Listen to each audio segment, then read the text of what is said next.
Igihe uzabyuka ugiye ku kazi ndetse witeguye gukora rwose kugira ngo ushimishe umukoresha wawe cyangwa se uwo wakwita bose, aho ariko kumva ufite agakorora gakeya cyangwa kenshi amavunane n'ibicurane, hari ikintu kimwe nakubwira uzitabaza rugikubita ndetse uturanye nacyo, aho ugenda aho wirirwa wabona ugenda ugicaho nyamara utakizi. Icyo ni igiki? Tega amatwi nkubwire, wicare nturambirwe. Niba utarakanda subscribe, kanda subscribe kugira ngo ube ubashije gufatanya natwe mu biganiro bitandukanye, ujye tubona notification, uzaba uduhaye inkunga nini kandi idasaba amafaranga n'ubushobozi burenze. Aka kanya ngiye kugezaho kimwe mu biti byagufasha gukira indwara y'inkorora.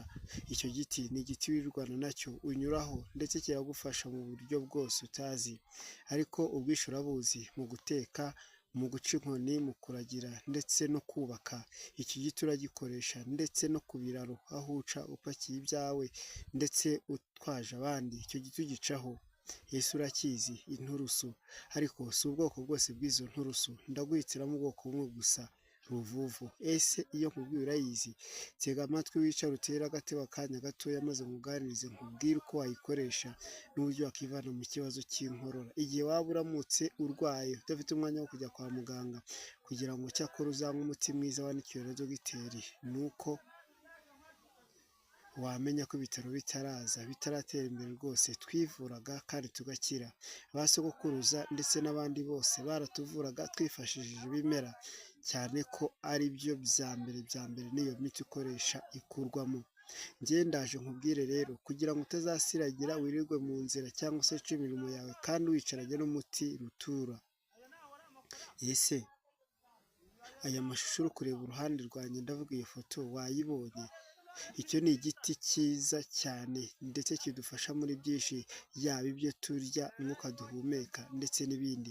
Uyu muti, iki giti kiradufasha kuko kidufasha guhumeka neza. Uzarebe n'uciye ahantu batetse inkono y'amakara, uzahaca umwotsi nugukubita urwaye ibicurane rwose nta kabuza bizakira. Tekereza neza, nuramuka uhuye n'umukecuru umaze kabiri ukumva yarwaye indwara zirimo amavunane, ibicurane n'inkorora, azakubwira ati genda unzanire bya byatsi maze niyuke mu kanya ndaba ndi muzima. Ntugashidikanye rwose kuko uyu ni umuti kabombo, ndetse abantu benshi batangiye kujya batera inganda mu mibande kugira ngo batangire gukamuramo aya mavuta avamo senoni ndetse n'ibindi bintu bikomeye tutamenya, babikura muri icyo giti. Ese ntaho wari wabibona? Njye reka mbikuganiriza nkubwire, nufatwa n'inkorora n'igicurane uzafate iki giti bita inturusu y'umweru, iyi ni ruvuvu, nurangiza uyicanire mu mazi, numara gucana mu mazi ubashe kubikamo umutwe, ubwo ndavuga igihe gazaba gahiye, witwikira igitenge wubikemo umutwe mu isafuriya cyangwa se muri iki kindi kintu uzaba wayisutsemo, ureke umwuka ugukubite mu maso.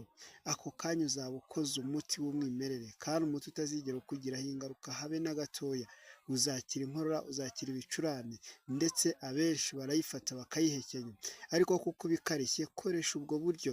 Inkorora ni indwara ibasha kuguca intege mu mwanya mutoya, ukaba utakora rwose nawe waba ufite imbaraga, ikaguharura mu muhogo, ikaguca intege, ariko uyu ni umuti ukomeye. Nitwa Emmanuel, iyi ni Igisobanuro TV, ndabakunda.